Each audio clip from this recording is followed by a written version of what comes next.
I'm Brent Waller. I'm the sole environment artist on Windbound, which means I create all the backgrounds, all the environments, trees, landscapes that you'll see in the game.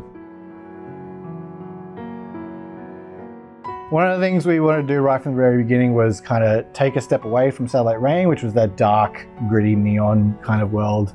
And we wanted to do something that was really bright and colorful. You start off, and most of the islands you come across are purely natural islands. There's the wildlife running around, having having the place to themselves. But as you go through, you do start to uncover elements that are man-made, and you start uncovering a bit of the story about who was there before and what happened to them, and uncovering the mystery behind the storms that surround these islands and the events that led to all of this coming about.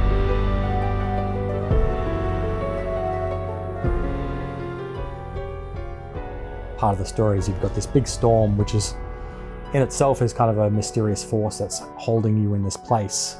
And it's kind of trapping you here as like a Bermuda Triangle type place of this untouched land, untouched by time, but has remnants of people who've been there before. The nature of the game being procedural wasn't the plan from the beginning. That sort of came from developing internal tools for us to be able to create a big world. Once we got more stuck into it, we realized that we could actually make the entire game like this and make our entire giant island procedurally generated. And then when we eventually moved on to having multiple islands, it made sense that each of those islands would then be their own procedural generation. Well, with a procedural system, it can get very difficult to avoid sameness. We're handcrafting all of the trees, all of the rocks, all of the grass, all the things you'll see in the world, but it's how they're populated and placed across the landscape, and the landscape itself is all randomly generated. So you need those big, iconic and contrasting visuals to kind of break up that monotony a little bit.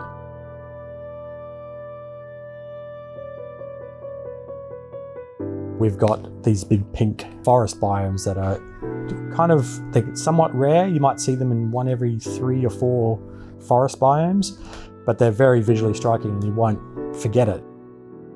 We have to use visuals to funnel the player where we want them to go. So early on we had ruins and things that were around the land that were very similar in tone to the rocks that were around, and players were kind of just getting lost and ignoring them. So we have a whole sort of complex system of rules and numbers and percentages and probabilities that dictate how the terrain looks, whether it's colored a certain way, what type of trees it spawns, what type of rocks it spawns, how dense those things are, and all of these things work together to kind of create a unique experience each time you play. We wanted to straddle that idea that it is a kind of believable and relatable world. If you need to find some wood, for example, you'll go to a forest, or if you need some bamboo, they'll be in a bamboo forest. Relatively later in the development, Brent started creating these little bespoke little islands that'll appear around the world. They're a little bit more unique. They've got little bits of treasure or resources that can help you, and I really love just seeking out those things and going there and running the boat up into the sand, running up, getting some nice little bonus, hopping back on the boat and sailing away.